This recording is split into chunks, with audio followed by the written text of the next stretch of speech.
Oke, mari kita sambung lagi kelanjutan dari novel Gunung Hua.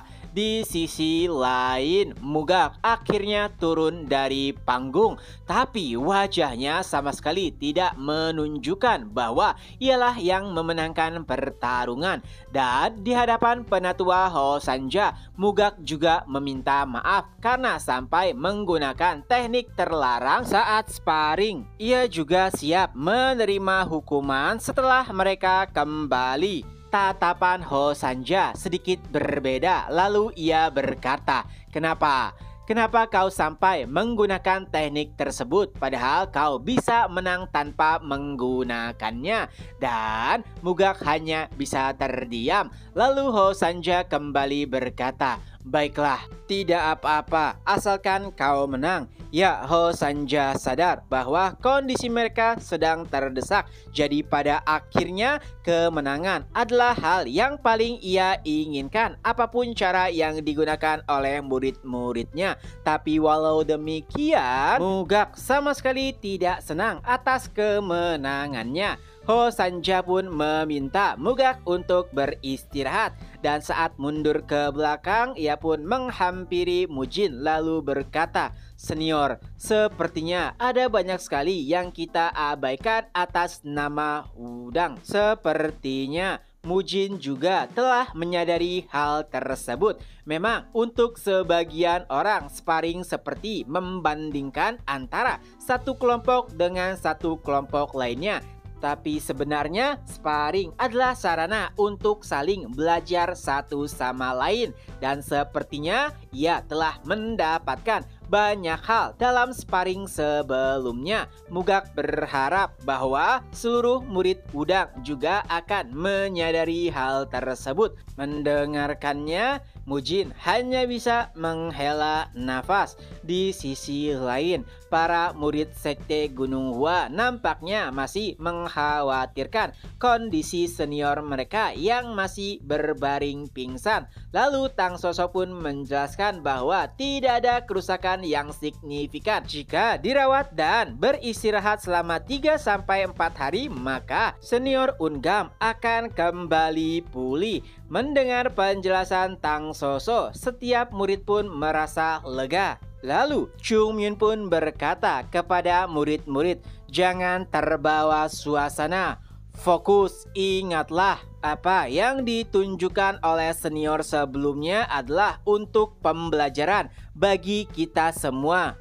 Murid-murid mengangguk setuju dengan perkataan Chung Myun. Mereka bersumpah tidak akan pernah melupakan apa yang mereka lihat. Ya, itu adalah pertarungan yang sangat menyentuh hati. Lalu Chung Myun kembali berkata, "Baiklah, kalau begitu kalian sudah tidak takut kalah lagi bukan? Jadi siapakah yang akan maju?" Dan saat itulah murid-murid Gunung Hua semangatnya mulai membara. Seseorang pun berkata, "Aku yang akan maju." Tapi murid lainnya menyela, "Tidak, aku yang akan maju." Dan mulailah terjadi perdebatan siapakah yang akan maju untuk pertarungan selanjutnya. Hingga pada akhirnya perdebatan pun terhenti. Tak kalah Baeksang berkata, "Aku yang akan maju selanjutnya." Dan anehnya murid-murid langsung terdiam dan tidak ada yang berani menentangnya. Lalu ia berkata kepada Chung Myun, "Jadi bolehkah aku maju?" Chung Myun pun menjawab, "Ya, silakan."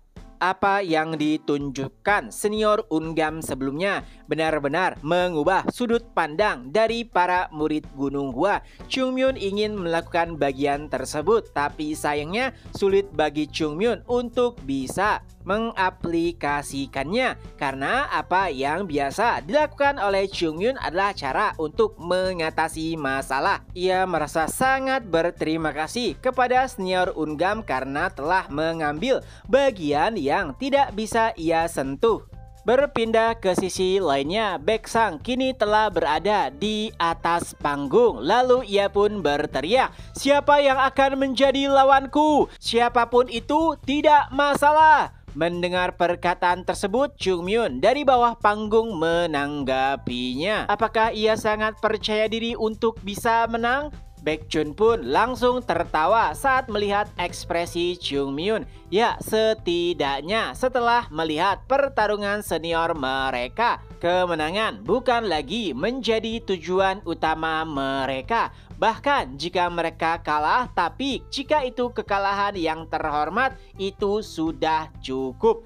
Itulah apa yang ada di pikiran Baekjun saat ini, tapi nampaknya Jungmyeon tidak sepenuhnya setuju. Ya, ia berharap jika setidaknya mereka bisa bertahan satu pertarungan lagi. Tentunya Baekjun sadar sebenarnya apa yang diinginkan oleh Jungmyeon. Pertarungan atau sparring ini adalah sesuatu yang berada di luar jangkauan ataupun rencana mereka. Dan jika mereka berhasil menang dan menginjak-injak udang, itu akan menjadi jackpot yang sangat besar. Wajah Jungmyeon dipenuhi dengan keserakahan. Ya, Baekjun tahu pastinya Jungmyeon sadar bahwa kemenangan bukanlah segalanya. Tapi itu masih belum cukup untuk Jungmyeon saat ini. Situasinya sangat berbeda dan memberikan kemenangan nampaknya akan lebih menguntungkan bagi Gunung Hua.